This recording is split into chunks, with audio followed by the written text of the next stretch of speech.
Hello, magandang gabi, magandang umaga mga kabukid. So, pakinggan natin si Boss Dada kung saan sinungaling na ba ngayon ang mga pulis. So, dahil dito makikita natin na ang mga pulis talagang nabusalan na. So, pakinggan natin si Boss Dada paano banatan yung mga pulpul ng mga pulis. Panoorin natin. Marlene Padiernos, kapwa akusado ni Pastor Apollo Kibuloy na si Pauline, Canada? Di ba? Canada. Iniharap ni Secretary Abalos sa media. Nako, nahanap na yung isa. Hala. Nagbabalit at Opo. nagseserbisyo sa Camp Crame si Marlene Padiernos. Marlene, meron bang nakakuha ng 1 million pesos na pabuya? Rika, sa Hindi ba nahanap na yung isa? Ito nakakatawa. Alam mo ang nakakatawa rito, nakuha siya sa bahay niya. Ibig sabihin, yung PNP, hindi talaga sila naghahanap. Kung talagang hinahanap nila yan, puta matagal na nila nakuha yan. Alam nila kung nasa ng mga yan. Kaya lang hindi nila hinuhuli. Pusta tayo. Pusta tayo dahil sunod-sunod ang batikos sa pulis ngayon kay Abalos. Mahuhuli yan 5, pusta tayo.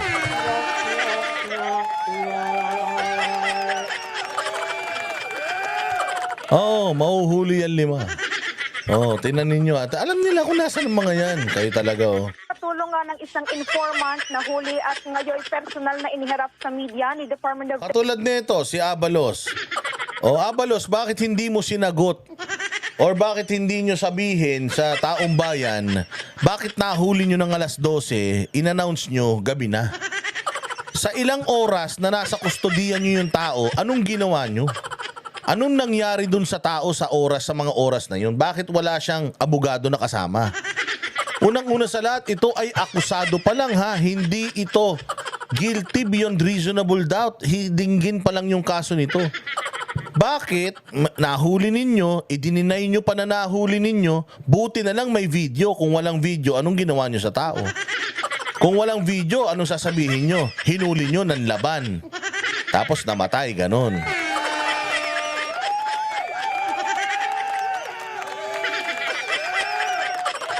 Di ba? Kaya nako delikado talaga itong mga akusado na ito. Delikado itong iba pang mga akusado at large kasi nga baka kapag kayo ay nahuli na walang nagvi-video sa inyo, maniwala kayo.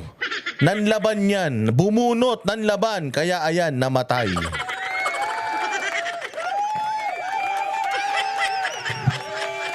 Unang kailangan nyo ipaliwanag yung span, yung pagsisinungaling ng Police Regional Office 11. Kailangan nyong ipaliwanag bakit sinabi nila na fake news itong pagkakahuli. As in, yun lang literal na sinabi daw kay Attorney Torion. Ay sir, fake news po yan. Hindi po totoo na nahuli. Hindi totoo na nahuli. Eto video, hinuhuli nyo. Tapos biglang nag-confirm ang krami na nahuli nga. Hindi sinasabi kung nasaan.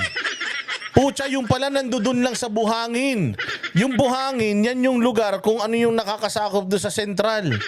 Yung istasyon kung saan siya nahuli, nandoon lang pala siya. Pucha, hindi sinasabi ng mga regional offices kung nasan siya. Hindi sinasabi sa abogado. So anong plano ninyo? Bakit nyo dinelay? Bakit nyo hinayaan na umabot ng madaling araw? Walang abogado na kasama itong tao. So, dapat pati sa interogasyon, dapat may kasamang abogado yan. Lahat ng sasabihin yan, kapag wala siyang legal counsel, inadmissible yan sa korte.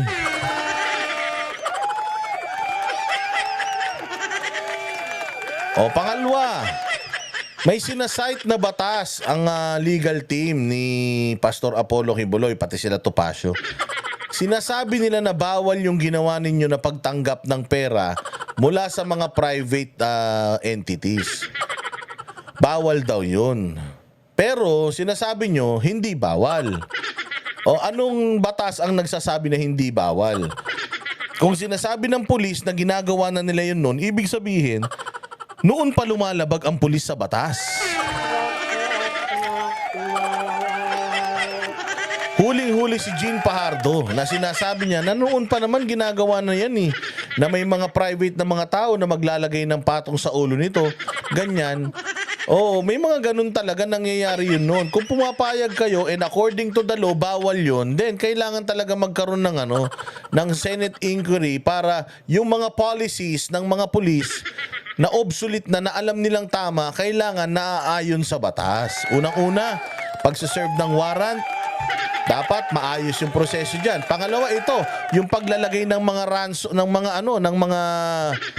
ng mga tawag diyan bounty sa mga kriminal. O dapat madinig din ng Senado yan at makalibrate, calibrated, kailangan hindi pwedeng basta-basta na lang ako. Gusto kong maglagay ng patong sa ulo nito, patong sa ulo niyan, patong sa ulo ng ganyan. Hindi pwede yun. Kasi kung halimbawa, drug lord ako, nahuli yung kapwa ko drug lord, or wanted yung kapwa ko drug lord, lalapit ako sa pulis, tapos sasabihin ko, gusto ko pong mahuli tong tao na to. Maglalagay ako ng 5 milyon na patong sa ulo niya, paki-announce nyo. Pero wag nyo sabihin sa akin galing. O hindi ba? Pwede ba yun? So, putay na, kapag kaganyan, wild west na talaga tayo.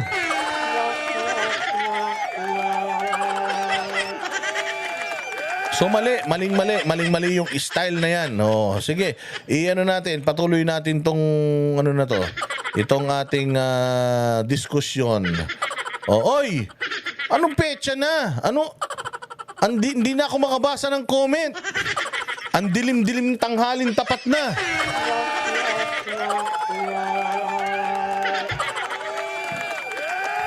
Meron bang, ba't makulimlim yung chat box natin? Meron, may bagyo ba? Uulan ba? Ha? Ano na nangyari? Biyernes na Biyernes, Oh, ito, sige. Oh, diretso natin to. The Interior and Local Government Secretary Benjamin Abalos Jr. ang isa sa mga kapwa-akusado ng puganting si Pastor Apollo Kibuloy. Talagang yun ang ginagamit nila, pugante. Pare-parehas yan, mga media, pugante. But anyways, nagtataka sila, ito ba talaga to? Si ate ba talaga yan? Siya ba talaga yan? Sabi nga, bakit hindi nyo pa ipakita yung muka? Dapat ipakita nyo na yung muka niyan. Baka mamaya puro pasa na yan. Kasi ang tagal nyong hinawakan yan . Ilang oras kalahating araw hinawakan nyo yung tao nang walang abogado . Inilihim nyo na nahuli nyo, buti nilang nabidyohan . Baka mamaya, kaya yan naka-long sleeve na ganun, baka puro paso na yan. Baka puro pasa na yan, baka tinorture nyo na yan. Baka mamaya yung mukha niyan puro black eye na. Kaya dapat ipinakita nyo na na malinis yung tao. Ngayon sasabihin nyo kasi may human rights. Walang hiya kayo, wala na, tinanggalan nyo ng human rights yung mga yan. Inalandran nyo yung mga mukha ng mga yan ng mga wanted with 1 million na bounty. Kung kailan nahuli nyo na, dun nyo pa hindi ipapakita. Dapat pinakita nyo yung mukha, baka mamaya niyan, durug-durug na yung ngipin niyan.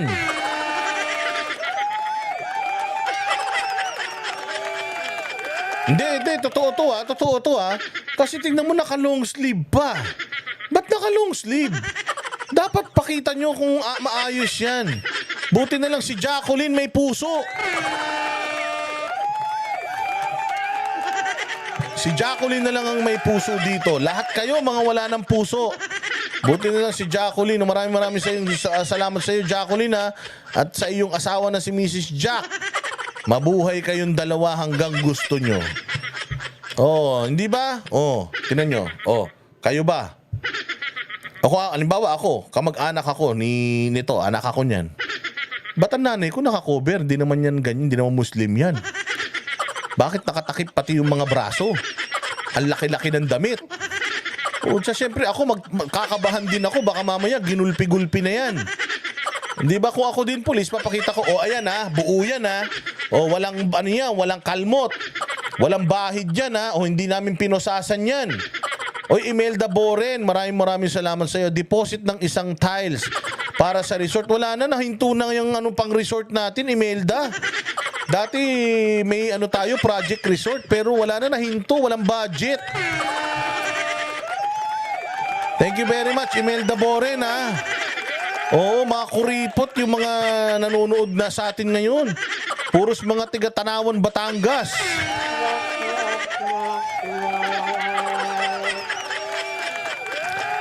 Boss Dada, baka di yan si Canada. Hindi ko alam. Hindi natin alam kung yan. Pwedeng hindi siya yan dahil balot eh. Hindi kasi kung sinasabi nila, meron siyang human rights kaya kailangan takpan natin para hindi naman sa kahihiyan niya. Puta, binalandran yun eh. Wanted, Kibuloy, 10 million. Wanted, Canada, 1 million, 1 million, 1 million.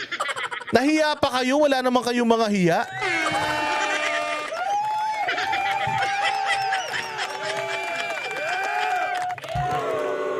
So delicates to ha, delicates tong mga galawan na ganito ha. Kaya nako po, mag-ingat kayo talagang. Medyo alanganin ang galawan nila ngayon. Play!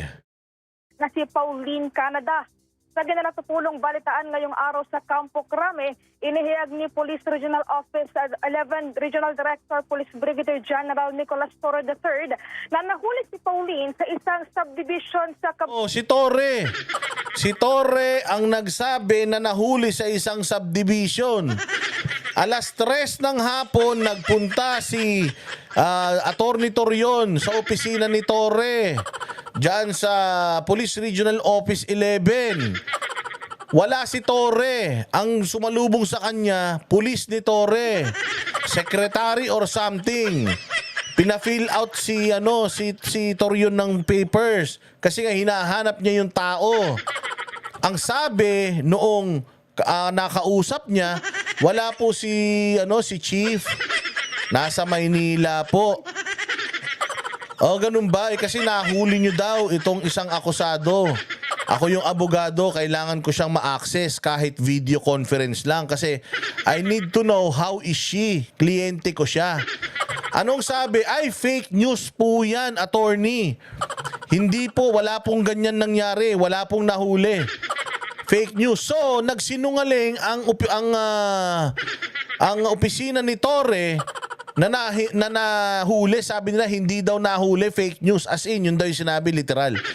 Fake news. Kaya si Torion nag-message, wala naman daw, hindi naman daw nahuli. Ngayon, yung sinabi, hindi, may video kami nahuli. Ito, sinend sa kanya.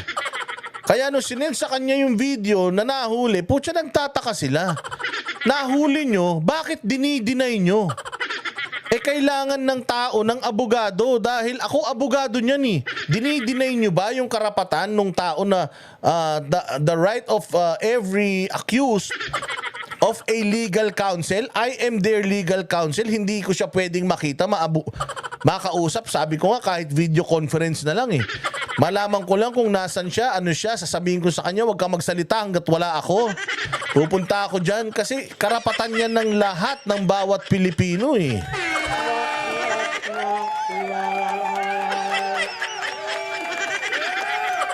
Oo, yun. Kaya Diyos mio, talaga namang kakaiba mga bossing. Sobrang kakaiba. Etong mga nangyayaring ito talaga. Hindi na natin alam kung saan tayo papanig. Bantian, Davao City. 2 kilometro lamang ang layo mula sa regional headquarters ng pulisya. Ayon naman kay Secretary Abalos, si Pauline raw ang tumatayong finance officer ng religious group na ni Kibuloy na Kingdom of Jesus Christ. Samantala, pag-uusapan pa ng mga otoridad ang pagbibigay ng 1 million pesos na reward money sa nagapagturo sa kinaroroonan ng naturang suspect. Kasabay nito, inihiyag naman ni PNP Chief Police General Romel Francisco Marbil na marami na rin silang natatanggap ng mga tips hinggil naman sa posibleng kinaroroonan ni Pastor Kibuloy at iba pa sa mga akusado. Kaserbisyo mo mula sa Campo Crame, Marlene Padiernos. Tinan nyo yung mga tanong ha. Tinan nyo yung mga tanong. Para sa Radyo Serbisyo at Radyo sa East 30. Marlene, tinitingnan namin yung video, talagang nakakover yung buong mukha, leeg. Hindi talaga makita kung si... paano malalaman kung si siya nga yun?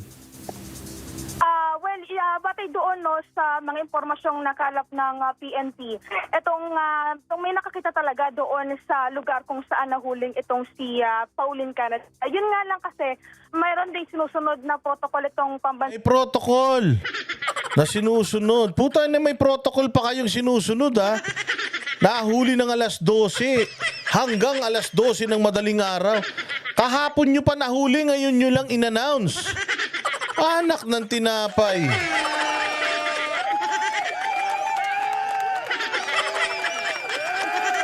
Kahapon nyo pa nahuli ng alas 12, alas 9:43.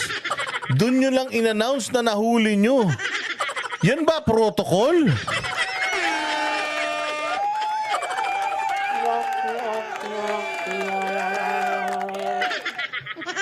Diyos mio. Ang pulis sa panggil doon sa privacy. Kahit mga suspect, dapat daw pa rin bigyan ng privacy. Kaya Kahit suspect daw, dapat bigyan ng privacy. Tangina. Paano magkakaroon ng privacy yung ipinaskill nyo yung mga mukha niya na may 1 milyon na reward? Tapos privacy? Loko-loko yata itong mga to.